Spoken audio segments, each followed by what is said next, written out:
Hi everyone! Welcome to another episode of Garden Life, the channel for all of your gardening needs. Today, join us as we create a perennial garden from scratch. When starting your own garden, you want to make sure that the soil is properly prepared.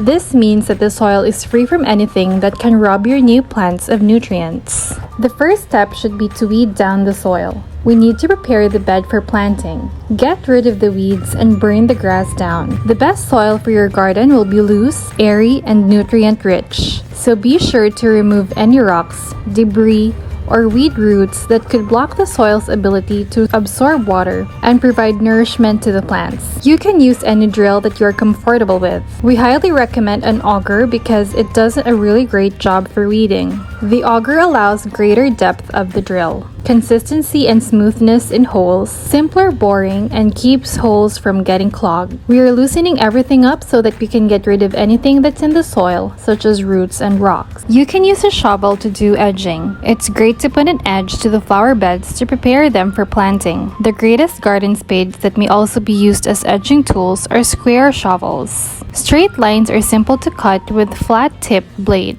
In comparison to a shovel, a spade often has a shorter handle and a flatter blade. It is more suited for cutting through sod, excavating trenches, or edging due to its sharp, straight edge. If you are able to edge them in a certain angle, then the grass does not easily grow. Next, using a power planter, we can dig a hole for the first delphinium. Alternating between the shovel and auger, we can dig through dry and hard soil. Do you know what a power planter is? Power planter is a heavy-duty auger. It is designed to handle the most demanding digging tasks. When you need to dig post holes, plant trees, or just need to break up deep, rocky clay soil that other digging tools cannot handle, you turn to the heavy-duty power plant augers. It might be a little hard to dig, but once you have shoveled and loosened up the soil, then you can tell if the soil is good for planting. You can choose the tools that you're comfortable with and will make your digging more efficient. Also, determine how big the hole will be, how big is the plant that you will be transferring, and if you are going to include the pot. Clean up the delphinium before planting. It is great to be carrying pruners around when you're gardening. Just slip it into your pocket so you do not have to go back and forth to your greenhouse. We just clean up the bottom of the delphinium and get rid of anything we don't want to add to the soil, such as excess or dead leaves and excessive roots. This root system looks very good, so not much pruning is needed.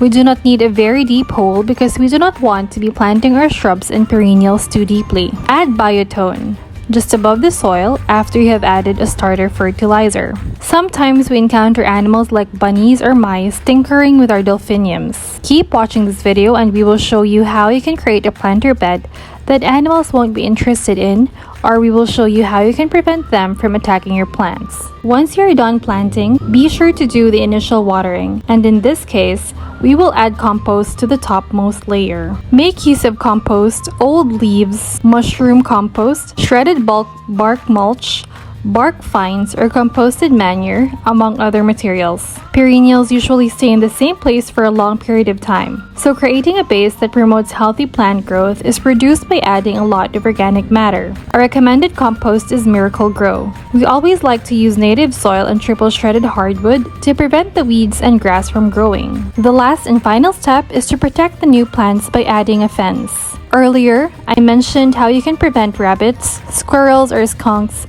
from eating or playing with your plants, and the trick is poultry wire, or commonly known as chicken wire. We are cutting some poultry wire and we put it around the base of the delphinium. You can estimate the circumference of the base of your plant. Give it enough room and do not make the mistake of putting the wire next to the roots, as these can hamper growth. We only need them attached firmly to the ground so that the rabbits cannot get through. We use landscape staples to keep them in place. You can also spray the surroundings with repellents. Be sure to spray them at a certain distance away from your plants. If we can keep the bunnies at bay, we will hopefully see a blooming garden by spring. The wire fencing is temporary and you can opt for better fencing to protect the new plants. Remember to water your plant every day and watch for any signs of deficiency in the plant growth. We have a video on how to check for signs of nutrition deficiency in your plant and you can watch it by clicking the banner on top. That's it for today's episode of Planting a Perennial Garden. We hope you enjoyed and learned a lot from this video. Don't forget to like and subscribe and share this video. Also, hit the notification bell so you will know when we post a new one. Again, this is Garden Life, the channel for all of your gardening needs. Till next time!